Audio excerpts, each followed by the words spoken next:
आणि आता महत्त्वाच्या बातम्या वेगवान स्वरूपात पाहूया मुलुक महाराष्ट्र सुपरफास्टमध्ये। राज्यातल्या सत्ता संघर्षावर आता सुप्रीम कोर्टात उद्या सुनावणी होणार आहे। एकूण 5 याचिकांवर उद्या सुनावणी होईल।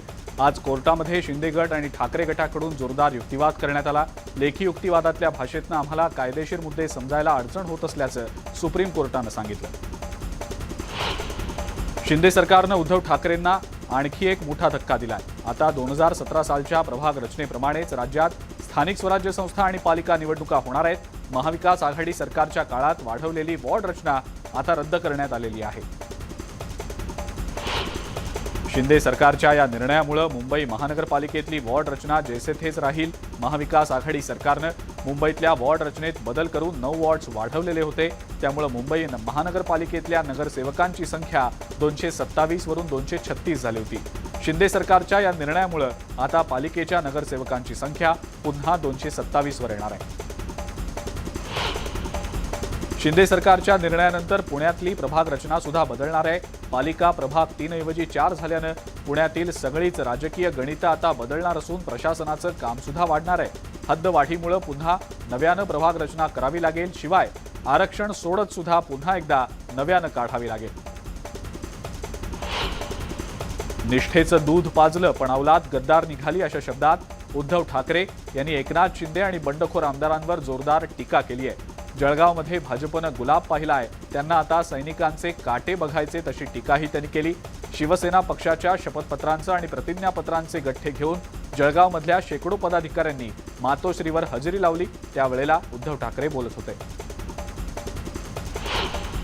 शिवसेनेतून शिंदे गटात आउटगोईंग होत असतानाच शिवसेनेत राज्य मागासवर्ग आयोगाचे सदस्य लक्ष्मण हाके यांनी प्रवेश केलाय। मातोश्रीवर शिवसेना पक्षप्रमुख उद्धव ठाकरे यांच्या हस्ते त्यांनी शिवबंधन बांधून घेतलं। आगामी विधानसभा निवडणुकीत धनगर समाजाला आकर्षित करण्यासाठी लक्ष्मण हाके यांना शिवसेनेत प्रवेश दिला गेल्याची जोरदार चर्चा सुरू आहे। मातोश्रीवर शिवसेना प्रवक्त्यांची बैठक आयोजित करण्यात आलेली होती आणि या बैठकीत उद्धव ठाकरेंनी ऑनलाईन मार्गदर्शन केलं। या बैठकीनंतर सचिन अहिर यांनी ही बैठक नियमित बैठक असल्याचं म्हटलंय। तर शिवसेनेत सध्या सकारात्मक वातावरण असून आम्ही सगळे शिवसैनिक संजय राऊत यांच्या सोबत असल्याचंही त्यांनी सांगितलं। सत्ता नाट्य झाल्यानंतर प्रवक्त्यांची ही बैठक होती। पक्षप्रमुखांनी मार्गदर्शन केल्याचं त्यांनी सांगितलं। चुकीच्या घडलेल्या घटनांचं घड्याळ आता उलट फिरवणार आहात का असा सवाल सुप्रीम कोर्टाबाबत माजी मुख्यमंत्री पृथ्वीराज चव्हाण यांनी उपस्थित केलाय। तसंच सुप्रीम कोर्टाचं काय चाललंय अशी खंत सुद्धा चव्हाण यांनी व्यक्त केली आहे। देशात एक कलमी हुकुमशाही सुरू असल्याची टीका सुद्धा चव्हाण यांनी केंद्र सरकारवर केलेली आहे। मुख्यमंत्री एकनाथ शिंदे यांनी औरंगाबाद दौऱ्यात नियमांचं उल्लंघन केल्याचा आरोप शिवसैनिकांनी केलाय। त्यामुळे त्यांच्या विरोधात गुन्हा दाखल करण्यासाठी औरंगाबादमधील शिवसैनिक आक्रमक झाले। शहरातल्या क्रांती चौक पोलीस स्टेशनमध्ये शिवसैनिकांनी गुन्हा दाखल करण्यासाठी मोठी गर्दी केली होती। नांदेडमध्ये शिवसेना आणि शिंदे गटादरम्यान सध्या आव्हान आणि प्रतिआव्हान देणं सुरू आहे। ज्यांना निवडून दिलं त्यांनी बंडखोरी केली, त्यामुळे शिवसैनिक गाड्या फोडतीलच, पण योग्य वेळ आल्यास तोंडाला काळही फासतील असा इशारा जिल्हाप्रमुख दत्ता पाटील यांनी बंडखोरांना दिला। विरोधी पक्षनेते अजित पवार यांच्या नेतृत्वाखाली राष्ट्रवादी काँग्रेसच्या शिष्टमंडळानं आज मुख्यमंत्री एकनाथ शिंदे आणि उपमुख्यमंत्री देवेंद्र फडणवीसांची भेट घेतली आहे। राज्यात अतिवृष्टीनं नुकसान झालेल्या शेतकऱ्यांना तातडीनं मदत करावी अशी मागणी सुद्धा त्यांनी यावेळेला केलेली आहे। एकनाथ शिंदे गटातले आमदार उदय सामंत यांच्या गाडीवर पुण्यामध्ये मंगळवारी हल्ला झाल्याची घटना घडलेली होती। या प्रकरणी पुण्यातले शिवसेनेचे शहर प्रमुख संजय मोरे यांना अटक करण्यात आलेली आहे। या प्रकरणी आतापर्यंत 6 जणांना अटक करण्यात आलेली आहे। पुण्यातल्या कात्रजमधली ही घटना होती। एकनाथ शिंदे यांच्या ताफ्याच्या मागे उदय सामंत यांचा ताफा होता। उदय सामंत यांच्यावर हल्ला करणारे राष्ट्रवादीची माणसं असल्याची टीका भाजपचे आमदार गोपीचंद पडळकर यांनी केली आहे। जिथे उदय सामंत यांच्यावर हल्ला झाला तिथे जास्त शिवसैनिक नसल्याचंही त्यांनी म्हटलंय। तसंच आदित्य ठाकरे यांची जिथे जिथे रॅली होतीये तिथे पवारांचे कार्यकर्ते असतातच असंही त्यांनी सांगितलं। उदय सामंत यांच्यावर झालेल्या हल्ल्याचे पडसाद रत्नागिरीमध्ये उमटले। उदय सामंत यांच्या समर्थकांनी हातात फलक घेत कार्यालयाबाहेर जोरदार घोषणाबाजी केली। हल्लेखोरांवर कारवाई झालीच पाहिजे अशी मागणी समर्थकांनी केली आहे। संभाजीराजे छत्रपती महाराष्ट्राच्या परिवर्तनाच्या क्रांतीची सुरुवात करणार आहेत। येत्या 9 ऑगस्टला क्रांती दिनाचं निमित्त साधत या क्रांतीला तुळजापुरातनं सुरुवात ते करणार आहेत। स्वतः संभाजीराजे छत्रपती यांनी ट्विट करत ही माहिती दिली आहे। हिंगोलीमध्ये बबनराव थोरात यांच्या समर्थनार्थ शिवसेनेकडून घोषणाबाजी करण्यात आली।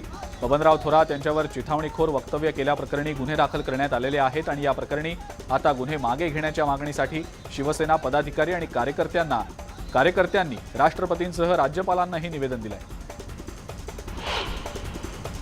पंतप्रधान नरेंद्र मोदींच्या राज्यात हिंमत दाखवणं आम्हाला जड जातंय अशी जाहीर कबुली देत ब्रिटिशांच्या राजवटीची पुनरावृत्ती होते की काय अशी भीती राष्ट्रवादी काँग्रेसचे आमदार दिलीप मोहिते पाटील यांनी व्यक्त केली आहे। पुण्यातल्या आळंदीमध्ये लोकशाहीर अण्णाभाऊ साठे यांच्या जयंती उत्सवामध्ये ते बोलत होते। मनमाडमध्ये वाढलेल्या अवैध धंद्यांवर आळा घालण्यासाठी माजी मंत्री दादा भुसे हे स्वतः रस्त्यावर उतरले। भुसेंनी वडनेर खकुर्डीमध्ये सुरू असलेल्या जुगाराच्या अड्ड्यांवर छापा टाकत अड्डे उद्ध्वस्त केले। या अवैध धंद्यांना अभय देणाऱ्या पोलिसांची कानउघडणी सुद्धा दादा भुसेंनी केली आहे। आगामी नगरपालिका जिल्हा परिषद निवडणुकीच्या पार्श्वभूमीवर पक्ष बांधणीसाठी माजी आमदार संतोष चौधरी यांच्या वॉर्डमधल्या कार्यालयात राष्ट्रवादी काँग्रेसची बैठक झाली। मात्र एकनाथ खडसे समर्थक, माजी नगरसेवक आणि पदाधिकारी या बैठकीकडे फिरकले सुद्धा नाहीत। त्यामुळे आता संघटना बांधणी असलेल्या या बैठकीमध्येच खडसे चौधरी अशी गटबाजी अधिक ठळकपणे समोर आल्यानं चर्चांना उधाण आलंय। वाशिमच्या मानोरा ग्रामीण रुग्णालयात रुग्णांची हेळसांड होत असल्याचं समोर आलेलं आहे। रुग्णालयात औषधांचा तुटवडा निर्माण झालाय, तसंच सगळीकडे घाणीचं साम्राज्य पसरलंय। रुग्णांचं आरोग्य त्यामुळे धोक्यात आलंय। रुग्णालयात सुविधा मिळाव्यात यासाठी शहरातल्या दिग्रस चौकात रास्ता रोको देखील करण्यात आला। भुसावळच्या सुसरी इथल्या जिल्हा परिषद शाळेची अवस्था फारच बिकट झालेली आहे। गेल्या काही दिवसांपूर्वी वादळामुळे काही वर्गांचे पत्रे उडाले, तेव्हापासून शाळेची अवस्था दयनीय बनलेली आहे। शाळेच्या दुरुस्तीबाबत सगळा पत्रव्यवहार करण्यात आल्याची माहिती मुख्याध्यापकांनी दिलेली आहे।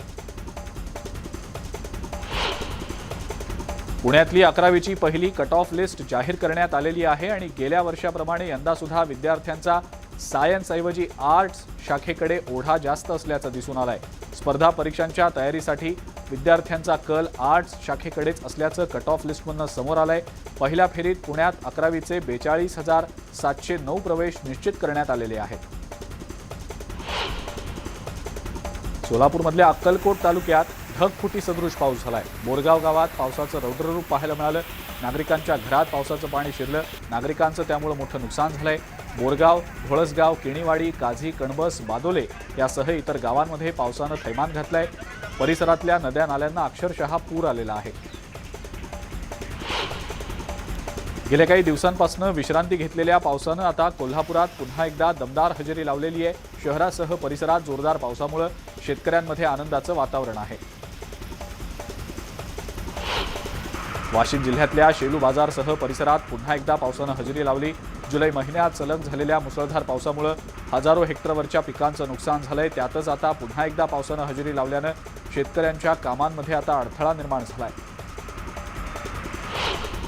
नदीतल्या पाण्याच्या प्रवाहाचा अंदाज न आल्यानं नागपूर जिल्ह्यातल्या कन्हान नदीमध्ये बुडून दोघांचा मृत्यू झालाय। मौदा इथं ही घटना घडलेली आहे। राहुल ठोंबरे आणि उमेश ठाकरे अशी मृतकांची नावं आहेत। पवना नदीपात्रातल्या ब्राह्मणोली भागात पोहण्यासाठी गेलेल्या युवकाचा पाण्यात बुडून दुर्दैवी मृत्यू झालाय। यावेळेला तरुणाचा मृतदेह शोधण्यासाठी रेस्क्यू टीमची मदत घ्यावी लागली। अखेर 1.5 तासाच्या शोध मोहिमेनंतर मृतदेह बाहेर काढण्यामध्ये यश आलंय। वाशिमच्या मालेगाव तालुक्यातल्या काटेपूर्णा नदीवरच्या पुलाची उंची वाढवण्यासाठी मनसेनं नदीच्या प्रवाहात उतरून अर्धनग्न आंदोलन केलं। सार्वजनिक बांधकाम विभागाच्या अभियंत्यांनी घटनास्थळी येत आंदोलकांना पुलाची उंची आणि काम करण्याचं लेखी पत्र दिल्यानं आंदोलन थांबवलं गेलंय। गेल्या 4 ते 5 वर्षांपासून लग्नाचं आमिष दाखवून अकोल्यातल्या रिपब्लिकन पार्टीचे शहराध्यक्ष गजानन कांबळेंनी विविध हॉटेलवर फिरवलं आणि आपल्या मर्जीविरुद्ध आपल्यावर अत्याचार केल्याची तक्रार एका महिलेनं पोलिसांमध्ये दाखल केलेली आहे। परभणीतल्या गंगाखेडमध्ये मध्यवर्ती भागात असलेल्या जिल्हा परिषदेच्या उर्दू शाळेत चोरट्यांनी डल्ला मारलाय। शाळेतील कम्प्युटर, प्रिंटरसह इतर साहित्य चोरांनी लंपास केलंय। या प्रकरणी गंगाखेड पोलिसात गुन्हा दाखल करण्यात आलाय। नोकरीचा आमिष दाखवत तब्बल 60 जणांची फसवणूक केल्याचा धक्कादायक प्रकार समोर आलाय। औरंगाबादमधल्या एका दाम्पत्यानं बीडमधल्या एका व्यक्तीला सुरक्षा रक्षकाची नोकरी लावतो म्हणून फसवणूक केली। त्यानंतर अधिक माहिती घेतल्यानंतर जवळपास 60 जणांची या दाम्पत्यानं फसवणूक केल्याचा प्रकार समोर आलाय। या प्रकरणी आता पोलिसात गुन्हा दाखल करण्यात आलेला आहे। बुलडाण्यातल्या लोणार सरोवर परिसरामध्ये स्थानिकांना पिण्यासाठी शुद्ध पाणी सुद्धा मिळत नाही। अनेक वेळेला तक्रार करून सुद्धा प्रशासनाचं याकडे दुर्लक्ष जाणीवपूर्वकपणे होत असल्याचा आरोप स्थानिकांनी केलाय। मात्र यासाठी आता स्थानिक युवकांनी शुद्ध पाणी मिळावं यासाठी चक्क गजानन महाराजांना साकडं घातलंय। भंडारा जिल्ह्यामध्ये एका 35 वर्षीय विवाहित महिलेवर अत्याचार झाल्याची घटना समोर आलेली आहे। नराधमांनी महिलेला विवस्त्र करून रस्त्यावर फेकून दिलंय। पोलिसांनी या प्रकरणी 2 संशयित आरोपींना अटक केली आहे। महिलेची प्रकृती चिंताजनक असल्यानं तिच्यावर आता रुग्णालयात उपचार सुरू आहेत। जालन्यामध्ये आयकर विभागाचं धाडसत्र सुरू आहे। MIDC मधल्या काही रोलिंग मिल्सवर छापेमारी झालेली आहे। यात जिंदल मार्केट परिसरातलं एक कार्यालय सील केलं गेलंय। आयकर अधिकाऱ्यांचं एक पथक मामा चौकातल्या सुंदरलाल सावजी कोऑपरेटिव्ह बँकेच्या शाखेतही दाखल झालेलं होतं। वसईमध्ये शिक्षणाचा खेळखंडोबा झालाय। तालुक्यातील हजारो विद्यार्थी अनधिकृत इमारतींमध्ये शिक्षणाचे धडे गिरवतायत। नियम धाब्यावर बसवत शिक्षणाचे धडे विद्यार्थ्यांना दिले जात आहेत। शिक्षण विभागाचं याकडे मात्र सपशेल दुर्लक्ष होत आहे। हिंगोलीतल्या कळमनुरी इथल्या चिंचाळेश्वर महादेव मंदिर ते हिंगोलीतल्या ओम अमृतधारा कयाधू मंदिर अशी भव्य कावड यात्रा दरवर्षी श्रावण महिन्यामध्ये काढली जाते। कळमनुरीचे आमदार संतोष बांगर यांच्या नेतृत्वाखाली यंदाही कावड यात्रा निघणार आहे। 8 ऑगस्टला ही यात्रा काढली जाईल। या कावड यात्रेच्या नियोजनाची बैठक औंढा नागनाथ शहरात पार पडली आहे। संत गजानन महाराजांची पालखी संतनगरी शेगावात परतलेली आहे। पालखीसोबत लाखो भाविक शेगावात दाखल झाले। या ठिकाणी रस्त्यावर मोठ्या प्रमाणात साचलेला कचरा हा दरवर्षीप्रमाणे सामाजिक संघटनांकडून स्वच्छ केला जात असतो। यंदाच्याही वर्षी सामाजिक संघटनांनी हा कचरा स्वच्छ केला। बुलडाणा जिल्ह्यातल्या शेगाव इथून गेल्या 2 महिन्यांपूर्वी गजानन महाराजांची पालखी आषाढी एकादशी निमित्त पंढरपूरला गेलेली होती। त्या पालखीसोबत प्रवास केलेला एक श्वान सुद्धा पालखीसोबत शेगावात दाखल झाला। गेल्या वर्षी सुद्धा या श्वानानं पालखीसोबत असाच प्रवास केलेला होता।